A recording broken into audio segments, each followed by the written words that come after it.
just felt like I was this big personality inside and I had a lot more to offer the world, but I was very stuck where I was and I felt like I was caged in. Welcome to Navigation and Discovery with Cameron Singh. On today's podcast episode, we have Ashton Pienaar. And to tell you a little bit about who he is, he recently released his new book, Knots, Lines, and Life, a journey that tore me apart and put me back together. Ashton was most recently on the Bravo TV show Below Deck, and in his book, he talks about how he quit his steady corporate job without a plan, entered the yachting industry, and he is now out of the yachting industry and has his own business that focuses on fitness. And so in his book, he talks about self-discovery, self-improvement. You can do some research and look up the many experiences and things that were shown on the TV show Below Deck, and he unpacks that a little bit more. And so you're going to enjoy this awesome interview with Ashton Pienaar talking about his new book, Knots, Lines, and Life. And so feel free to get your copy of the book. The link is provided in the podcast episode description on whichever platform you're listening on. And I really hope you go and support my friend Ashton here. And I really hope that you enjoy this podcast interview. It's an amazing interview that you're going to enjoy, and hope you get some awesome takeaways from this. And feel free to go check out Below Deck as well. That's one of my favorite TV shows. So here we go in the discussion talking about knots, lines, and life with Ashton Pienaar. Hope you enjoy. Well, Ashton, thank you so much for being on the podcast. Happy to have you on. Yeah, I appreciate you having me. Thanks a lot. Yeah. Congratulations on your new book, Knots, Lines, and Life, a journey that tore me apart and put me back together. For those watching, here's a brand new book recently released by Ashton. And I know I did a brief introduction of him before we started the interview, but Ashton is from a show called Below Deck, and he recently wrote this book to really highlight his story, and it's been an awesome read. I just got this a couple days ago. So Ashton, congratulations on your new book. Thank you. I appreciate it. It's been quite the journey putting my story to paper, but I'm glad it's out there and it's done, so it feels good. Yeah, but before we dive into the book, I really wanted to capture your story a little bit and what led you to the yachting industry and that world, which ultimately led you on Below Deck, and now you're an entrepreneur as well. So I wanted to dive into that story a little bit. Is what were some of the things that brought you up to entering the yachting industry and that yachting world? So previously I was basically in your standard corporate job, 9 to 5, Monday to Friday, showing up to the same office, doing somewhat of the same thing every day. And I was 27 at the age at the time, and I was just really getting bored of the routine, bored of the repetitiveness of it, and just really feeling a bit sort of stuck where I was. And at that time, I was sort of going very deep into a personal development journey, just really asking some questions about where I was in life and what my mentality towards life was and what I really wanted to do with my life. And I sort of got to the point where I just felt like I really wanted more for who I was, and I wanted to explore the world a little bit more. I hadn't traveled much up until that point either. So I really just felt like I was this big personality inside and I had a lot more to offer the world, but I was very stuck where I was and I felt like I was caged in. And it's ultimately what led me to the point where I just sold everything back home and I resigned from that corporate job with no real backup plan, just because I knew that I didn't want to stay stuck. And a good friend of mine at the time just said to me, if you're always going to have one foot in two boats, basically trying to go in different directions, you're never really going to get anywhere. You're basically just going to be ebbing and flowing back and forth. And he said to me, you got to just make a decision. Like either you're going to stay where you are and make the most of that, or you're going to leave that and do something else. So it was quite a scary thing to do, but I just knew where I did not want to be, and I was in the corporate world. And I resigned from my job, sold all my things. I knew a friend of mine that was in the yachting industry, so he told me a bit about it, and it sort of ticked all the boxes. It was something different that I could do. No 2 days were going to be exactly the same, and I could travel and get paid to travel as well. So it just Yeah. felt like the perfect thing to sort of go into, and that's ultimately what just how that whole transition happened. Awesome. And how long did you pursue the yachting industry for? I think I was in the industry for a total of 4 years. I was in and out pretty much. Yeah. It was never gonna be my full-time career. It was always just a stepping stone. It was a placeholder in my life for what I needed at that time. And I feel like I experienced so much of the industry within those four years that I feel like I got what I needed from being in the yachting world. Awesome. And then what have you been up to since post being a part of the yachting world?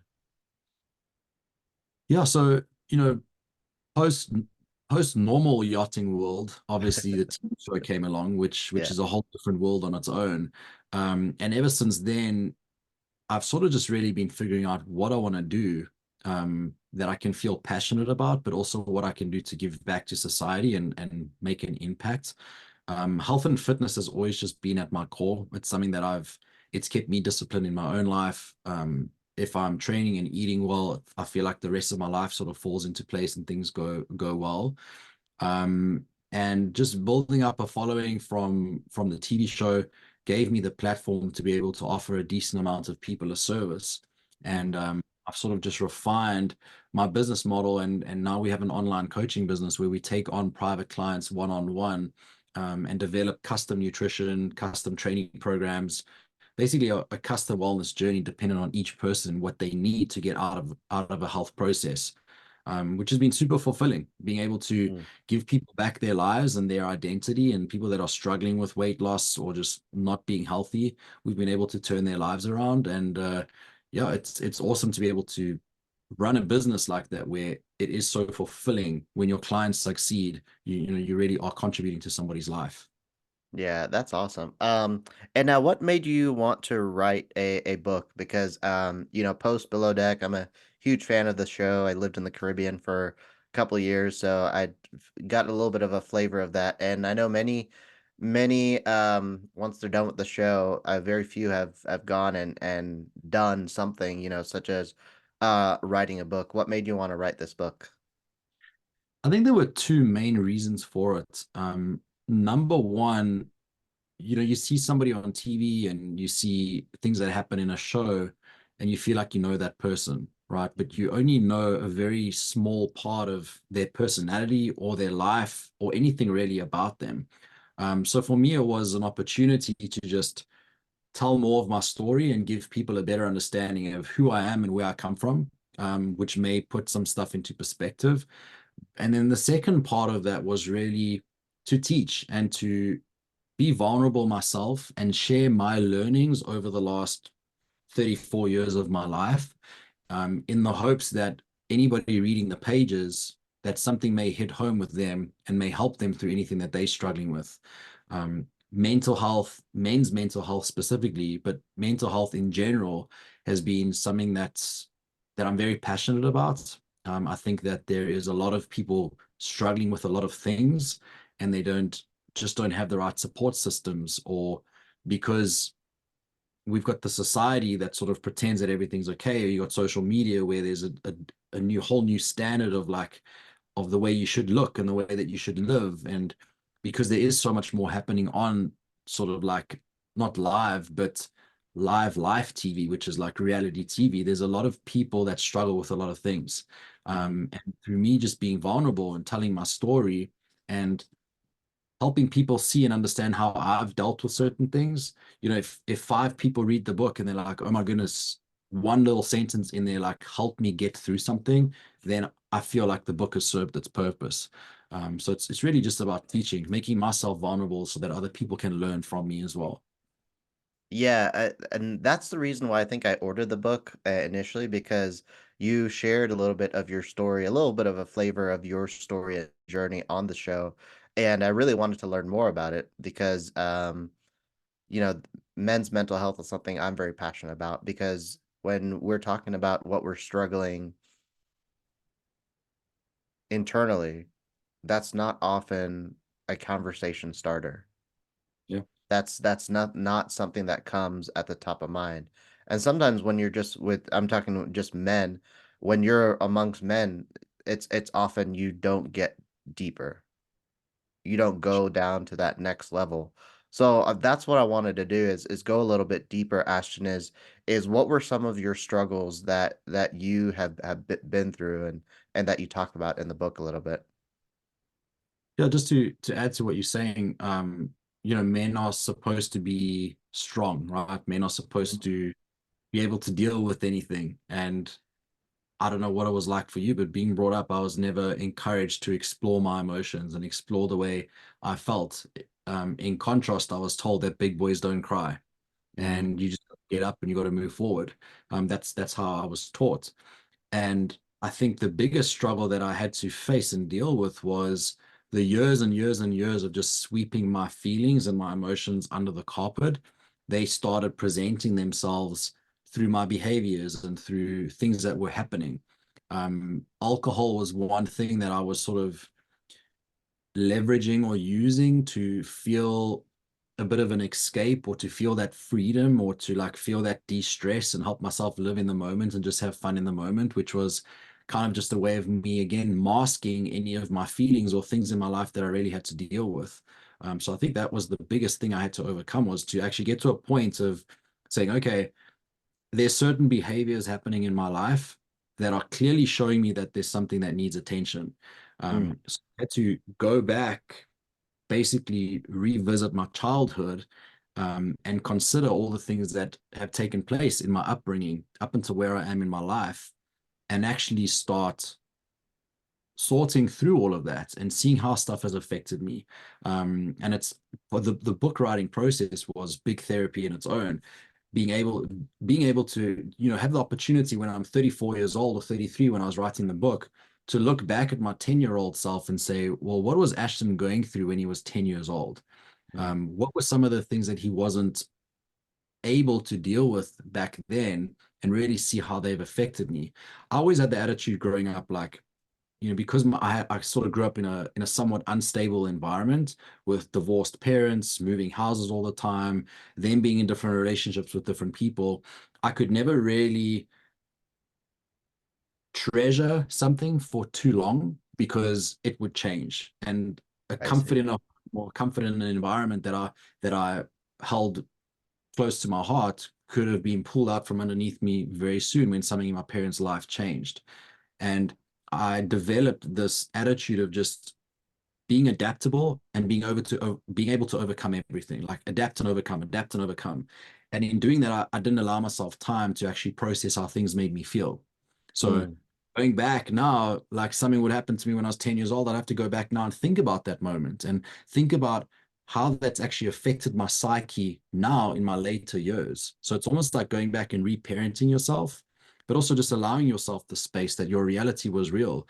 Like if something made you sad when you were younger, like understand that you were justified in your sadness and that sadness was real, and allow yourself to be sad and sort of reparent yourself and give yourself what you needed back then. You wanted to go deep, like it's pretty deep. It's like part of the therapy that I've been through. But I think a lot of people go through life not dealing with things and sweeping them under the carpet because in mm, the moment that feels like the easy thing to do, or it is the easy thing to do. We kind of go through life just thinking and expecting things to be all good. We chase the happy times and we chase the good emotions, mm. as if we don't want to acknowledge the existence of the other side. And the other side is as prominent in our lives as the happy side. So we've got to become good at dealing with um, times that are difficult Mm. and challenging things. We've got to become good at dealing with those things and understanding them and processing them. But yeah, I think a big thing is just being able to explore your feelings and bringing awareness to the stuff that is causing any sort of emotional triggers or traumas in your life. Yeah. And how did being involved in the yachting world help that or not help that? Well, being involved in the yachting industry, first off, you're exposed to many different cultures and many different people and types of people. Um, the thing I loved about the culture of working on a yacht is it sort of was very similar to my sporting background, where you're part of a team and you're all working towards a shared goal and objective. And you got to be a team player in that environment, regardless of your personal hangups and regardless of your personal challenges. So it was kind of like you had to step up and do what you needed to do. But because you were working with different cultures, you also got to see and experience different people and different points of view and different ways of doing things, which I feel really softened me up, and broadened my perspective, um, on many different things, right? When you come from one little city in South Africa and that's all you've known for your whole life, Yeah. um, you can become very narrow-minded. So I think it really just opened up my view. But being on TV took it to a whole nother level, because now I was actually rewatching myself back sort of in third person view. And then you can sort of do your own assessment of your personality that you're seeing on TV, which was massively productive for me. Mm. And I think one of the things that people in general struggle with is coming to that realization like, wow, it's time to make a change. And when did you realize that you needed to make a change or deal with what you needed to do? I think the big moment was really witnessing myself lose my temper. In that moment on the TV show in the van, when I just, I lost it and I turned and I punched the window. Oh yeah. Growing up, I had been around a dad that's the way that he expressed his anger. If something didn't go his way or something challenged him, he would break something or hit something. So, growing up, that was my norm. If you're angry, this is what you do, and like that's how you release your emotion, right? Instead of talking about the way you feel and like understanding it, it's like, well, let me just punch a wall and things are going to be okay. And it's, Hmm. talking it back, it just seems so dysfunctional, but that was my reality. That's how I was brought up. So in that moment, when I felt challenged and I felt triggered by something, that's the behavior that came out of me. And I just remember what it felt like being around my dad when he got to that point. The fact that I was now the aggressor in that moment that acted in an aggressive way, it was jolting for me and it was jarring, because I was like, I don't ever want to be the person making anybody in my environment feel unsafe or feel scared, by my actions. And that's when I knew I had to sort of really explore, number one, what it really was in that moment that triggered me. But number two, like, what is it about my life more in general, like not in general, but in more depth, Hmm. that brings out this behavior or this agitation or this unhappiness? And I think that's where the big work had to come. And then, dealing with the TV show and everything that comes along with that. People on social media, just rewatching yourself back and not being happy with what you're seeing. That was a whole different can of worms to like open up and explore. And it's what sort of led me to my sobriety. Is I just realized the huge mountain that was in front of me of personal discovery and personal development and personal work that I had to go through. I knew that I had to do it through a sober mind, but Hmm. also when I was drinking and I was drunk, it this is when sort of the stuff in my subconscious mind would come to the surface, right? This is when I would lose my temper. I wouldn't be so in control of myself. So Yeah. it was almost alcohol was bringing these things to the surface, which was actually useful in a way, because it brought me to the point where I was like, well, stuff's got to change. But I was also using alcohol to be more present and have more fun in moments, and also mask what I knew I had to deal with that I didn't want to deal with, right? Because if I could go out with friends and have a couple of drinks, the minute I'm like two or three drinks down, I don't care about my stresses of the day or the stresses of tomorrow. I'm just in the moment having fun now. So Yeah. it was preventing me from doing the work that I needed to do. So yeah, there were a couple of things that led to that, but those were probably the biggest. Mm. Awesome. Um, uh, was it a challenge writing this book in terms of showing your true, authentic self and being vulnerable through this book project? It was definitely challenging. I think the most challenging part was when you are recollecting on things in your Mm-hmm. upbringing and in your teenage years and even in your young adult years, and you revisiting these things 10 years later or 20 years later, you kind of putting pieces together. Like I'll look back and I'll be like, oh my goodness, that makes so much more sense right now. But it also creates a whole different reality of things that you've got to explore. So it was hugely therapeutic, but it Mm. also created a lot of work that needed to happen. Like I was Yeah. going through therapy just telling my story, but then I had to go through actual therapy with a therapist afterwards to kind of make sense of these things and and talk about and figure out how these things have affected. So it's sort of like you look at a project of like, oh, I'm going to tell my story, and there's the book. But in telling your story, like so much changes in you, and Mm. there's so much that needs to be worked on and explored and sort of like put into place because it's you almost go back and you conjure up, and it's almost like it's almost like you wake up the sleeping giant inside of you of all the stuff that you've been sweeping under the carpet that you haven't been dealing with, and now it's all at the surface. And without the right help to just settle everything back down and try and like put the pieces together, it can be very, very overwhelming. And in many parts of this journey, I did feel very overwhelmed, because it was kind of like I took 2 steps forward and then 10 steps back, and then Mm. 2 steps forward and 10 steps back. And the further and further I got into it, it's again just realizing how much work you've still got to do on yourself. Um, so yeah, it was hugely challenging, but hugely rewarding as well. Yeah, I definitely want to come back to that.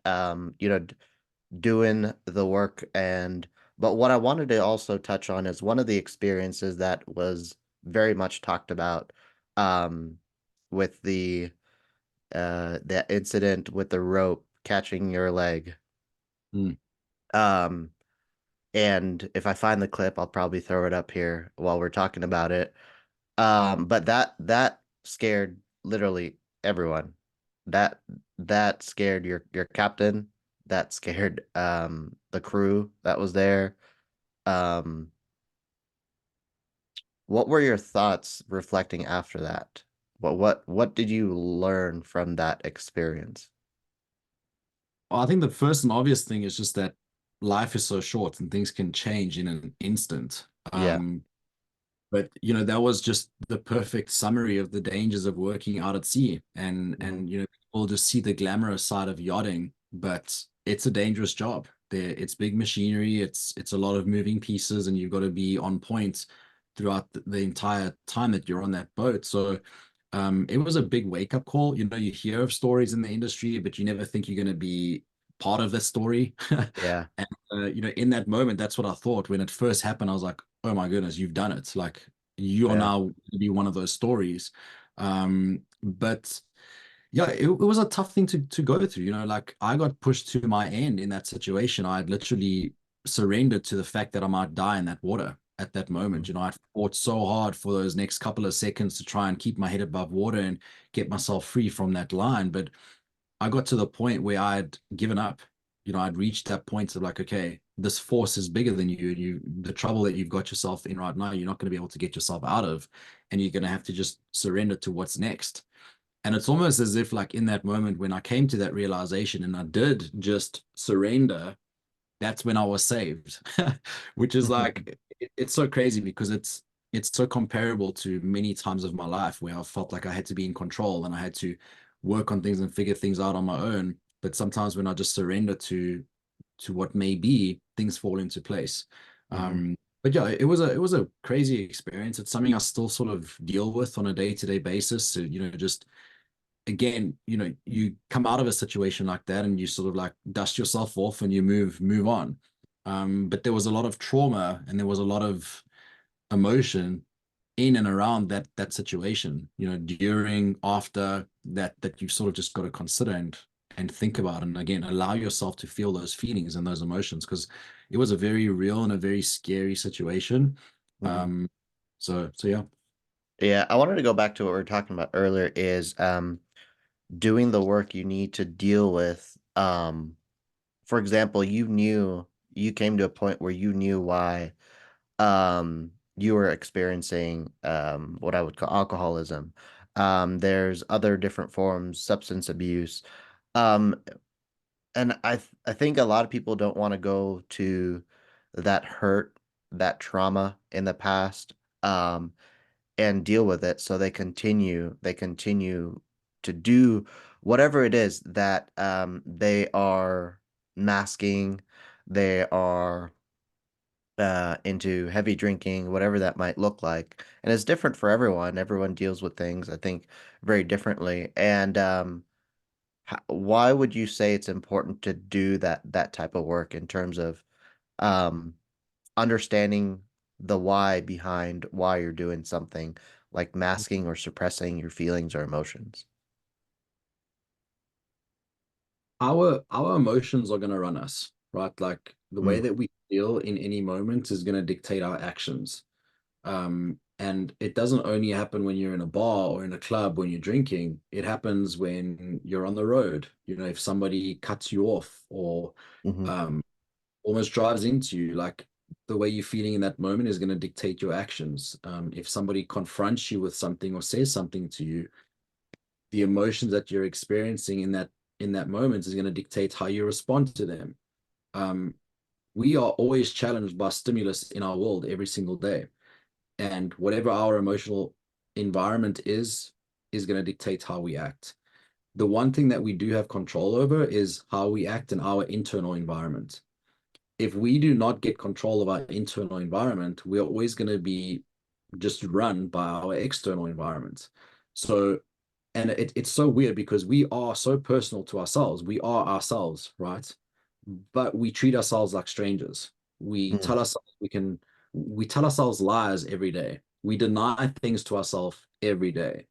And it's mind blowing because, well, you know the truth. And like it's just you and me, buddy. Like we've got to be honest with each other here. And it's weird. We also treat other people very differently to what we will treat ourselves. You know, I'm in the health and fitness industry, and parents and people will spend money and time making sure everybody else around them is healthy and looked after, but yeah. you're not doing that for yourself either. It's so strange how we just neglect ourselves. Um, but yeah, to go back to the emotional thing, if we can bring awareness to the way we feel and why we feel it, it's going to help us be more in control of how we react to the external environment. And it's not an easy thing because, like you say, it's easier to just sweep something under the carpet and not have to deal with that emotion or revisit past traumas.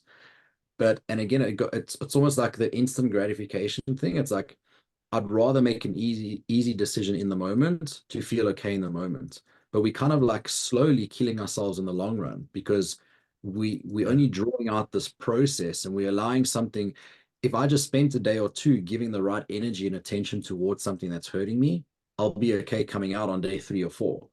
But if hmm I don't do that same thing, the same energy for the next day or two, it's going to keep haunting me for the next 4 years and it's going to be getting me into trouble for the next 4 years. And that's what was happening with me. You know, I would be the life of the party 95% of the time.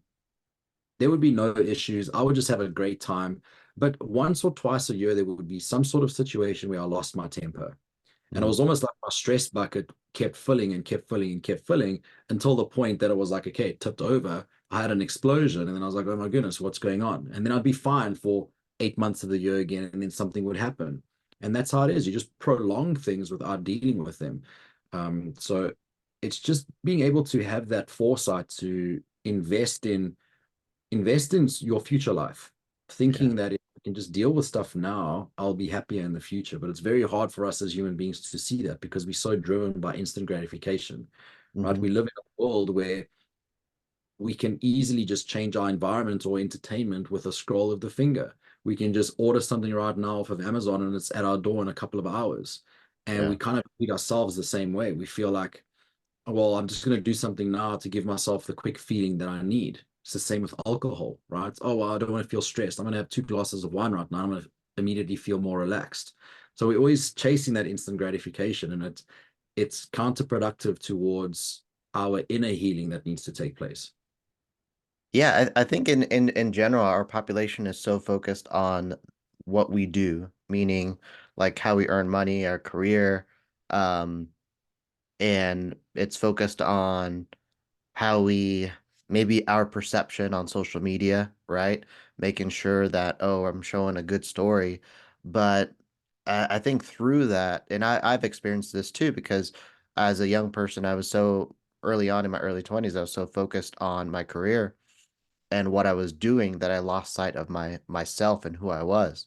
And I think that, a lot of people say, "Oh, why should I focus on myself?" That might sound selfish, but like focusing on yourself and investing in yourself and doing what you need to make sure that that's why I'm a huge champion of like personal growth and self-improvement is like doing the work you need to get yourself better and better and better, and not just professionally but like personally, like keeping in tune with how are you doing mentally, spiritually, if that's a part of your life, how you're doing physically. And I think like making sure that we have a pulse of how we're doing in those different areas, because if we lose sight of that, that could be detrimental.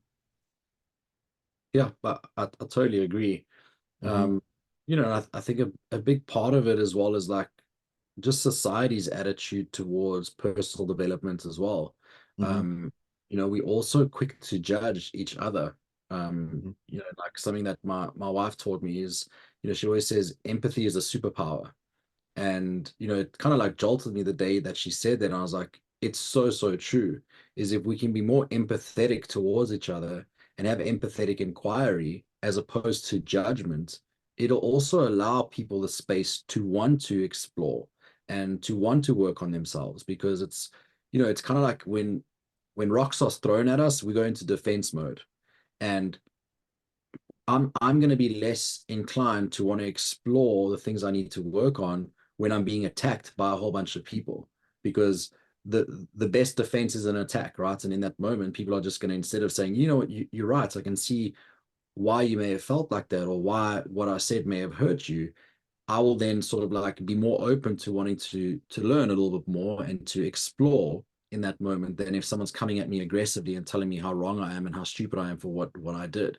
And it's Hmm. kind of like I feel like it's society in its whole because we are so exposed, especially as people that have been on TV or have a bit of or in the public eye, people just feel like they can say what they want and throw rocks and throw judgment.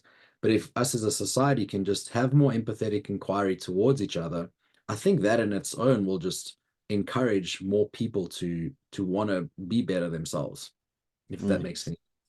Yeah, and I think like doing what you can to move the needle on yourself and focusing on getting better slowly and taking those baby steps. And oftentimes, the perception of personal growth, like, oh, you have to spend a lot of time. And it's really you just start somewhere.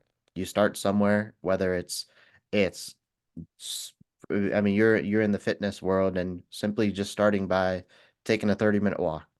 That's Sure. you got to start somewhere and then make those baby steps to make them into larger steps, and that's what really personal growth and self-improvement is all about. Yeah, and it's never ending. I Yeah. think a lot of people treat it as, okay, if I put work into myself for the next 5 months, I'm going to be fixed and I'm Hmm. going to be okay. And it's never the case. Like it's a continuous practice. Hmm. Um, it's something you got to continuously work on. And I always say like the first step is just awareness, Yeah. just like acknowledging a feeling or acknowledging a situation. You don't have to do anything with it. You don't have to figure it. Like I'm a problem solver, so I'm like a problem comes up and I want to spend 5 hours fixing that problem. But sometimes it can be counterproductive. Like sometimes you just need to be like, okay, I see that feeling, I see that emotion, I see that situation, and just leave it there for now and just see it. And if we can just acknowledge the existence of these things that need space, time, and work, then it'll allow that work to also happen when it needs to. Hmm. Yeah, that's so true. I wanted to go back into your story a little bit, in your transition into what you're doing today. What really prompted that transition from the yachting industry to pursuing entrepreneurship is what you're doing today? When I was working on boats after the show, and I was again kind of getting a bit bored with the routine, the routineness of the boat that I was working on. I was working on a boat in Florida. It Hmm. was a smaller boat. It was just sort of like going to the same place every day, doing the similar things. And again, I just wanted a bit more for my life, and I was thinking, how and what can I do that feels aligned with who I am, so that I never get to this point where I feel like I'm just doing a job. Mm, And I sort of like, at that stage, I was also still drinking, and my personal habits were not the best at that time. And I said to myself, I need to just get back to my disciplines. I need to start eating right and start training again and focus on just myself. And in doing that, everything else in my life just started falling into place again. And I was like, oh my goodness, like this is nice. Like I feel in control. I feel happy. I feel like I'm being productive. I'm drinking less, and like I'm actually feeling good with where I am in life. And I just realized that a lot of people can do with that sort of support and direction in their lives. If they can just keep some discipline with what they're putting into their bodies and their movements, it can make them a more fulfilled person. And if you think about someone that's 50 or 60 or 70 pounds heavier than what they'd like to be, there's so many insecurities and so many limitations of life that come along with being in that physical state. If I can come along and help somebody, give them the body that they want and help them to get back in touch with their identity as a person, that gives them a new lease on life. Like that helps somebody live a completely different life that is free of any insecurity, free of any sort of like health conditions. And I thought that, like you go through life trying to find what your purpose is in life. And I felt like I found purpose in doing that for people and helping people with that. So it's been a really fulfilling journey. But how it came about was just wanting to do something that had impact, wanting something that felt like it had meaning, but mm. also something that I was passionate about, that I didn't feel like I was working every day necessarily. Awesome. Awesome. So as we come to a close, final question here, and then we'll go into some few rapid fire questions, just some fun questions. What is it that you hope that readers get out of this book, Knots, Lines, and Life? I just want people to get whatever they need. Like Mm, anybody reading a book is going to take different things out of it. And through telling my story, I didn't have an agenda, and there wasn't one reason for doing it, but the main reason was just putting my story out there in its most raw and authentic version, so that people can get whatever they need. If someone can relate to anything from my story from when I was 1 years old to 33 years old when I wrote the book, then that's good enough for me. But I would encourage vulnerability. I would encourage people to take chance in their life. I would encourage people to self-reflect a lot more. And I think it just seems to be the theme of my day, is just empathetic inquiry. Like you never really know somebody. Like you see somebody and you judge them, you know them through your own perception. And that's only one reality, right? That's your reality in the moment. Somebody else's reality could be completely different. So don't judge somebody just through the little parts of their life that you may have seen or may know. And be inquisitive. Be inquisitive, be supportive instead of judgmental. But anybody sort of reading the book, I also, there's a big mental health part of it as well, and men's mental health. And I want men to feel okay to talk about what they need, and to explore their feelings and not feel like they need to get through things on their own. And they don't have to be just a big boy and big boys don't cry. It doesn't have to be like that. Boys can cry, they should talk about their emotions because it's helpful. So yeah, there's a lot of things that I want people to get out of it. But um, I wanted to start conversations. I wanted to make people feel comfortable with who they are. And I wanted to encourage personal development and personal exploration, I think is a good word. mm, awesome. Well, thank you for writing this book because I think it's a message that people need to hear, and learning from someone's story is it's truly the best way to connect and learn. And you're right, everyone takes something different from people's stories as well. Absolutely. Yeah. Yeah. So, for those listening and watching, definitely get your copy of Knots, Lines, and Life. I've dropped the link in the podcast description and on YouTube, on whichever platform you're listening or watching on. And Ashton, how can people connect with you and the work that you do on social media? The easiest and fastest way to get a response from me is on my Instagram account. It's just at Ashton Pienaar, my full name. I'm pretty active on there, and that's probably going to be the easiest. Awesome. And for those listening and watching, I've dropped that link as well, so you can connect with Ashton and give him a follow on social media as well. Ashton, as we wrap up, I have a few fun rapid fire questions as we close out. The first question is, what is it that you do to develop yourself in terms of your personal growth or professional growth? Oh, there's lots. Physically, I'm in the gym. I'm always looking after what I'm putting into my body, Hmm. nutrition, training. But for me, the biggest thing is just exploration of self, like doing the tough things, asking the tough questions, putting in the hard work, not ignoring things, facing adversity head on. Things that are painful today are only going to cause you comfort tomorrow. So that's sort of how I like to approach that. Yeah. The next question is, what is the next thing that you would like to do on your bucket list? I'd like to travel somewhere exotic again. I've got a few destinations that I want to travel to, Hawaii, Norway, Italy, New Zealand. So I've currently just been going through my permanent residence process here in the States. So I haven't been able to travel for the last 2 years. Oh, But wow. that's all through. So I think that's my immediate next thing is just to travel a little bit more. Awesome. And dead or alive, who would you like to have lunch with? Yeah, that's always a hard question. Like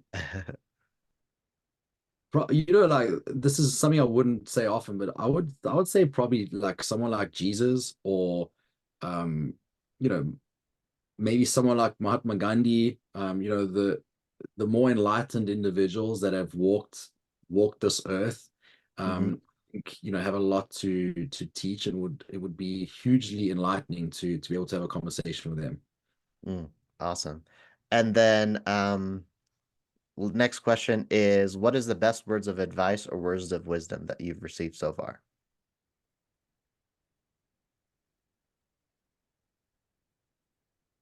I would just say to have security in the unknown. It was a huge sort of like part of my book, but it's a huge thing that helped me through life. And it was something I learned through Deepak Chopra. I don't know if you know of him. Yeah. It was in his book, The Six Spiritual Laws of Success.